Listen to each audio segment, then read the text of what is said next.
Né le 3 octobre 1886 à Beautour, situé près de La Roche-sur-Yon, Georges Durand, jeune homme brillant, bachelier à l'âge de 16 ans seulement, se consacre à des études de droit qu'il accomplit à l'université de Poitiers.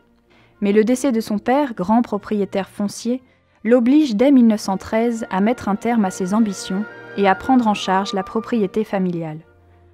Le domaine de Beautour est constitué d'un logis imposant sur une exploitation agricole de près de 230 hectares où l'on coule des jours paisibles, entouré de fermiers, domestiques et servantes tels qu'Armand Moreau ou Alice Lorieux. Georges Durand est aussi un notable rural qui embrasse une carrière politique. Il est élu maire de sa commune de 1913 à 1944, succédant à son père et à son grand-père. Il est aussi conseiller général de 1922 à 1934. En marge de ses études, Georges Durand s'intéresse très tôt aux sciences de la nature et il réalise dès l'âge de 7 ans son premier herbier.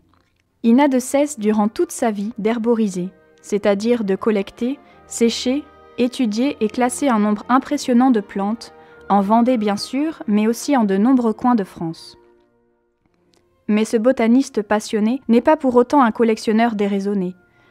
Avec son grand ami Joseph Charrier, dont il acquiert plus tard la collection, il rédige dès 1911 les rapports sur les excursions de la Société botanique de France, témoignant du changement de perception fondamentale qui s'opère peu à peu en ce début de XXe siècle. Ainsi, écrivent-ils, « Depuis quelques années, les botanistes ont fort heureusement modifié la méthode de leur recherche.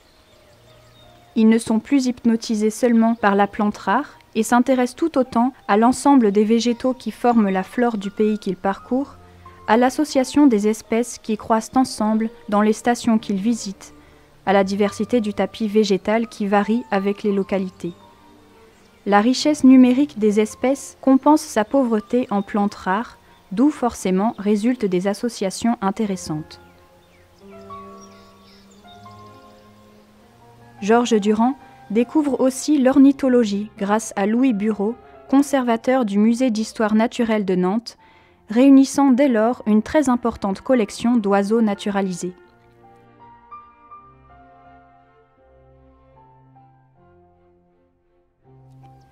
Depuis la fin du XIXe siècle, le domaine de Beautour est une réserve où le propriétaire lui-même s'interdit de chasser, ne dérogeant qu'exceptionnellement pour quelques hôtes de marque, avant de les recevoir dans le salon richement décoré ou se mesurer à eux dans la salle de billard.